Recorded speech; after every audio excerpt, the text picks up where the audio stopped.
Go for it.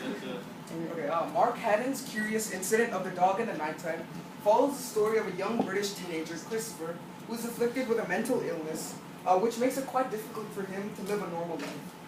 He attends the school for the disabled, but surpasses other normal students greatly in the fields of mathematics and physics. His logical intuitions are extremely heightened, while his emotional intuitions are extremely low. Hence, he has a lackluster interaction with other human beings. The story follows many plots, including the mystery of who killed the dog Wellington, which incentivizes Christopher to write a book about his adventures. By doing so, he uncovers a web of lies and finds his thought-to-be dead mother. All these events make for a compelling story in which Christopher explores his self-identity and faces many issues that come with growing up. So the guiding question that our group focused on was, how do Christopher's disabilities shape his identity?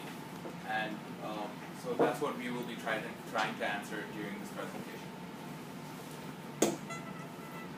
So Christopher's disability shaped his identity because of the struggles they forced him to go through. Some of the tasks he completed were very difficult for him because of his disability. However, this is what caused his identity to change from an emotional dependent person to an emotional individual. Symbolism and rebellion show how Christopher's disability shaped his identity when he says, "I decided I was going to find out what killed Wellington, even though father told me to stay out of other people's business." When Christopher rebels against his father to investigate the death of Wellington, it symbolizes how his disability is already starting to shape his identity, even from the beginning of the book. This is because Christopher's disability makes it very difficult for him to show emotion or perceive it.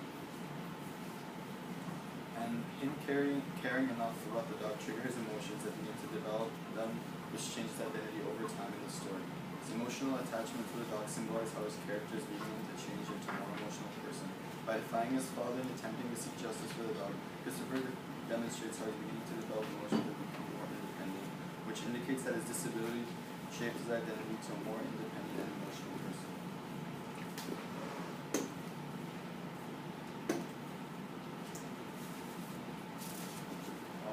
Once again, Christopher's identity is represented as changing because of his disability and represented by symbolism and rebellion when he says, "So I told myself I would not mess with things in his room, and I would move them and move them back, and he would never know. I had done it so he wouldn't be angry. Mother had not had a heart attack, mother had not died. Mother had been alive all the time, and father lied to others." Christopher going into his father's room was symbolic of his identity changing because he rebelled against his father since he was told not to do it. This was because Christopher's father had been lying to him about what happened to his mother, so he wouldn't have become emotionally distraught. However, when Christopher broke into his father's room and he discovered that his mother was still alive by reading letters, it was triggered an emotional response in him which changed him as a character.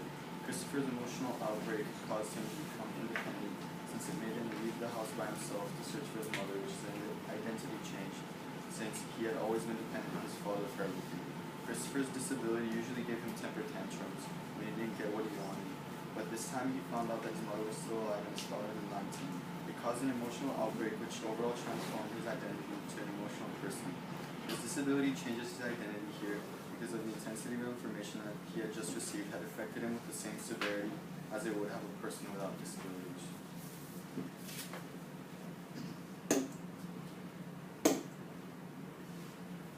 Christopher's identity is finally portrayed as changed because of his disabilities once again by rebelling in symbolism when he says, "And I know I can do this because I went to London on my own and because I solved the mystery of who killed Wellington. I found my mother and I was brave and I wrote a book and that means I can do anything." The rebellious act of Christopher leaving to London to search for his mother against his father's will symbolizes how Christopher's identity is being shaped by his disability since he has to go out of their comfort zone to pursue what he wanted. His disability makes daily life very difficult for him. And by leaving his father's home by himself, he develops independence and strength of will, since he knows what he's doing will be very difficult and he'll have to face many challenges. Christopher's disability eventually develops him into an independent person, and he proves this by saying that he went to London by himself and how he found his mother. His identity change is finally confirmed when he says he can do anything. His transformation from the beginning of the book as a dependent, unsure person was transformed to an independent, confident individual. All because he rebelled against his father and himself by having the confidence and independence to go out and do what he wants.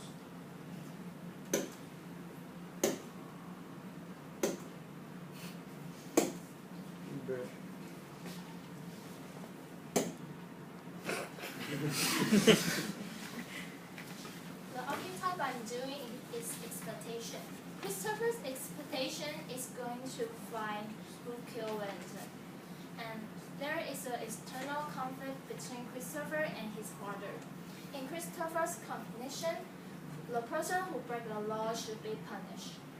In order to investigate, Christopher is going to reveal what his father had told him. Sometimes Christopher does something even though others had warned him. It foreshadows Christopher's disability change his identity due to his action.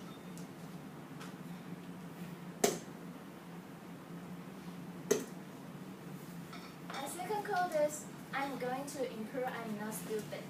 Next month, I'm going to take my A-level in math and I'm going to get an A grade. This is happened when Christopher's schoolmates laughed at his special needs. This foreshadows Christopher is going to improve. He is more intelligent than them. He is expecting himself to get a best grade, and he used firm tone to show he has enough confidence to reach his goal.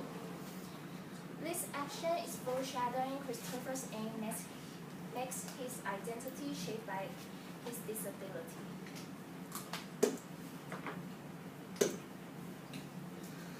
Last one is, and then I thought that I could go and live with mother because she was my family and I knew where she lived because I could remember the address from the letters. Except that she lived in London and I'd never been to London before. This has happened when Christopher finds out his father killed Wellington. He decides to live with his mother who lives in London even though he hasn't been there before. If he doesn't, he has to live with his father who should be punished. Although his father hopes Christopher can trust him, he still wants to leave this house because he thinks it's too dangerous to stay with a dog killer. This foreshadow, this travel will make his disability shape his identity into an independent person.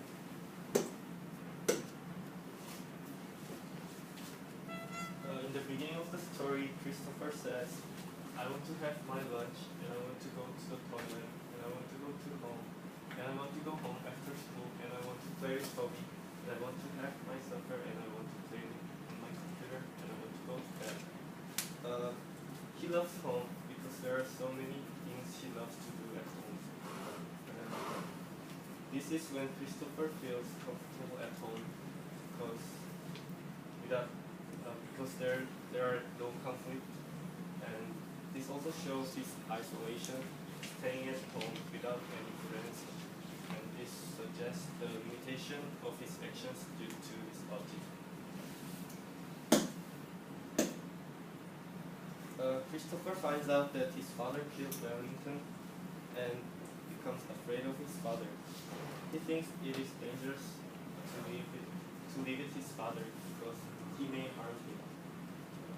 And he says, and then I had to decide what to do because I couldn't live in the house with father anymore because it was dangerous. I decided that I couldn't go home again. This is in afraid and decisive tone, and this quote shows how the image of home has changed from safe to dangerous with a huge conflict between his father. And this also foreshadows that Christopher will escape from his home and go find somewhere else he can stay safe. Christopher finally arrives at London to meet his mother. He starts living with her and says, and then I was happy because I could live with mother, in a pleasant tone. He was suffering from severe nervousness and anxiety because of his father, but now he feels relieved and happy because he can live in a stable family, in a stable home. This is the resolution part of the story, which shows how the story ends. Since Christopher was suffering from his autism, he suffered a lot from conflicts, and he feels more than others from the same experiences. And these excessive feelings lead him to make hard decisions, and the hard decisions have changed his identity to become independent and emotional.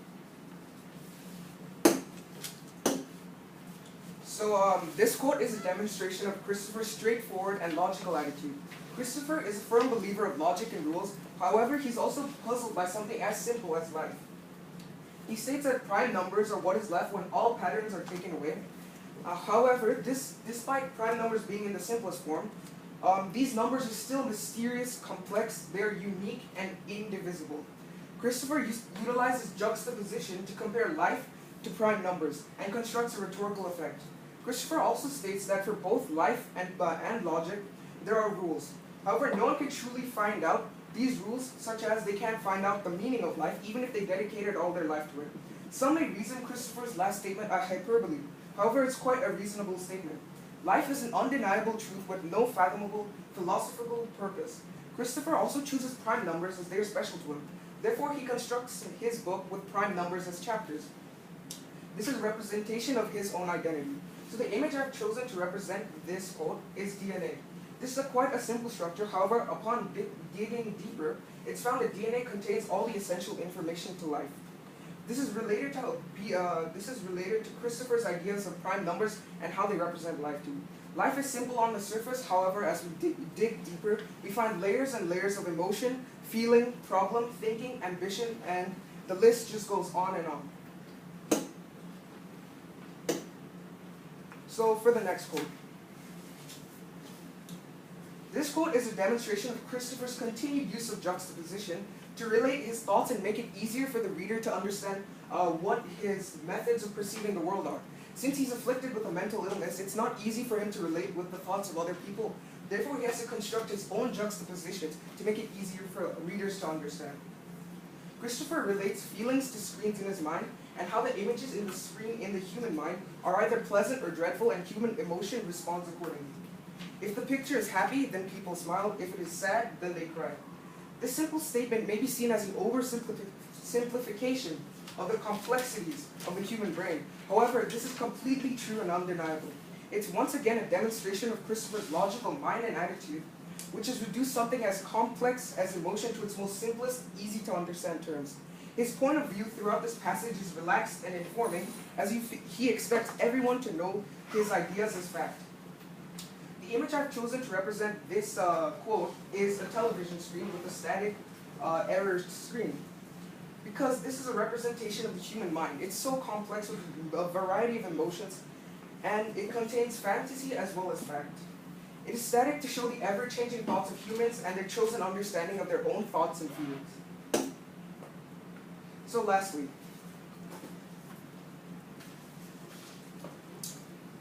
this quote is a demonstration of Christopher's logical and circumstantially harsh attitude of reporting only the truth and the truth only.